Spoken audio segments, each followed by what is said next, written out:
I never thought I would encounter something that would make my blood run cold. Something so real that sleep would become impossible. Until that night. I had recently moved into a small apartment in downtown Atlanta. A modest one-bedroom with peeling wallpaper, a cramped kitchen, and a tiny living room. The rent was cheap, and the neighborhood was quiet, or so I thought. The first night I stayed up late working on my computer.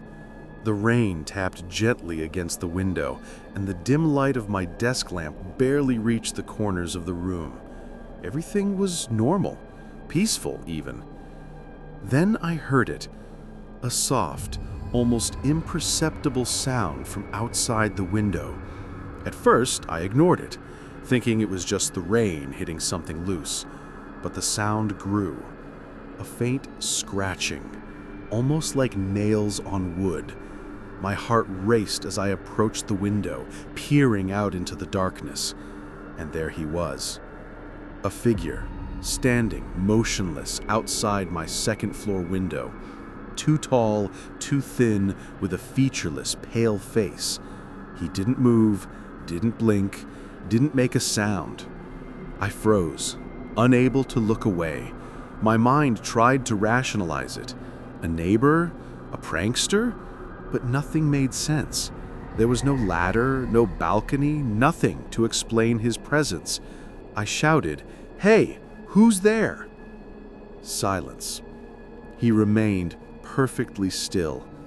And then, as suddenly as he appeared, he vanished into the night. My pulse was racing, my hands trembling. I could barely breathe. The next day, I told my coworker Mike about it.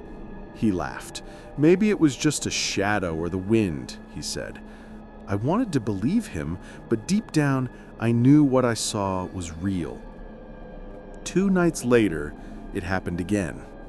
This time, I woke at 2:17 a.m., sensing a cold presence in the room. I turned toward the window. There he was, closer than before. His face was more defined, pale, almost glowing, with hollow black eyes that seemed to pierce through the glass. Then he smiled. It wasn't a normal smile. Only one side of his mouth lifted, the other remained frozen. It was wrong, unnatural. A sense of dread gripped me. He raised his hand and pressed it against the window. My skin tingled. The hand only had 4 fingers. I switched on the lights, and he was gone. Only a cold imprint remained on the glass.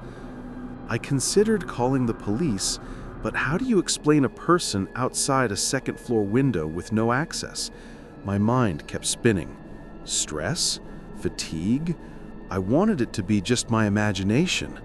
But the third night confirmed it wasn't. At 3:11 a.m., I heard faint knocking at my front door. Tuk, tuk, tuk. My blood froze. I grabbed my phone, holding it like a weapon. "Who's there?" I shouted. No answer. I looked under the door. Legs. Thin. Long. Not human. My heart raced. Skrr. The sound of nails scraping across the wood. I backed away, my breath caught in my throat. I stayed in my bedroom until dawn, lights on, shaking uncontrollably.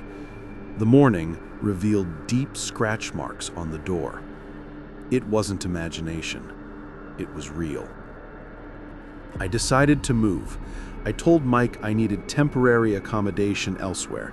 He joked, "If you see him again, I'll come and deal with him." I laughed nervously, but fear had lodged deep in my chest.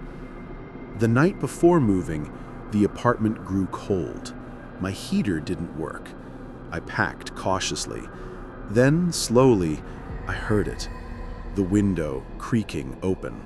No wind, no one there. And then I saw him, inside the apartment.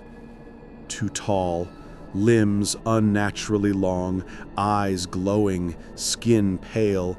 The same twisted smile. Step by step, he approached.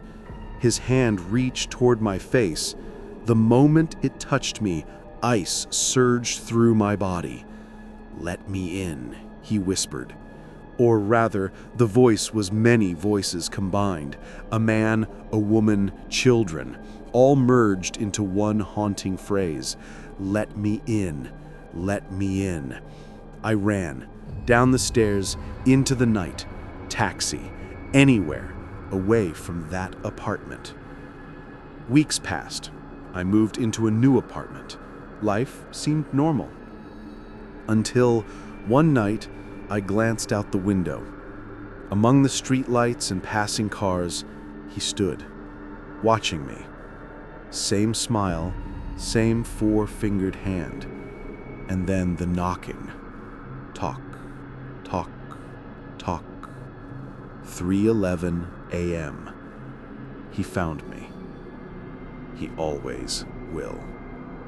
I warn you, if you ever hear knocking at 3:11 a.m., don't open the door. Whatever is outside, once inside, it never leaves.